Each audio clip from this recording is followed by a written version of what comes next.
எலியா வந்துவிட்டார். திருவருகை காலத்தின் எலியா வந்துவிட்டார்.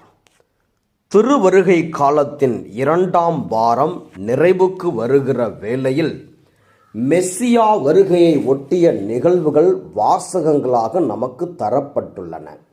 மெஸ்ஸியா வருவதற்கு முன்னர் இறைவாக்கினர் எலியா மீண்டும் வருவார் என்பது யூதர்களின் நம்பிக்கை. இறைவாக்கினர் எலியா இஸ்ரவேலின் பெரிய இறைவாக்கினர். அவருடைய இறைவாக்கு பணியின் மேன்மை இன்றைய முதல் வாசகத்தில் கொடுக்கப்பட்டுள்ளது. எலியா என்றால் ஆண்டவரே என் கடவுள் என்பது பொருள் ஆகும். பாகாலும் எங்கள் கடவுள் என்று எலியாவின் சமகாலத்தவர் சொல்லிக் கொண்டிருக்க, ஆண்டவரே என் கடவுள் என்று தன் பெயராலும் செயல்களாலும் அறிவித்தவர் இறைவாக்கினர் எலியா. ஆண்டவராகிய கடவுளை மட்டுமே பற்றி கொள்வதற்கு நம்மை அழைக்கிறார் எலியா. தந்தையின் உள்ளத்தை மகனை நோக்கி திருப்புகிறவர் எலியா என்று எழுதுகிறார் சீராக். இதே சொற்களை கையாளுகிறார் இறைவாக்கினர் மலாக்கி. மலாக்கி 4:6.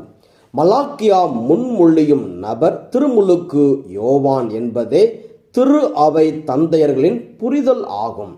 தந்தைக்கு அடுத்த தலைமுறையில் வருபவர் மகன். தன் வளர்ச்சிக்கும் வாழ்வுக்கும் திரும்பி பார்க்கும் அவசியம் மகனுக்கு இருக்குமே தவிர தந்தைக்கு இருக்காது. தங்கள் வாழ்வு முடிந்து விட்டதாக நினைக்கிற தந்தையர் தங்களுக்கு பின்னர் வருகிற மகனுடைய தலைமுறையை நோக்கி திரும்புவர்.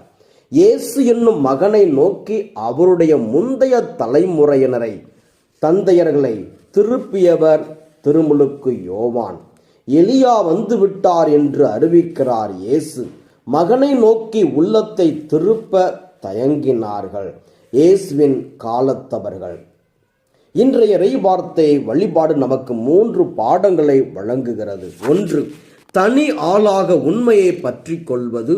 உண்மையை பற்றி கொள்பவர்கள் தனித்துவிடப்படுவார்கள் என்னும் வாக்குக்கு நல்ல எடுத்துக்காட்டு எலியா. தனித்து விடப்பட்டாலும் தன் அர்ப்பணத்தில் உறுதியாக இருக்கிறார் எலியா. 2.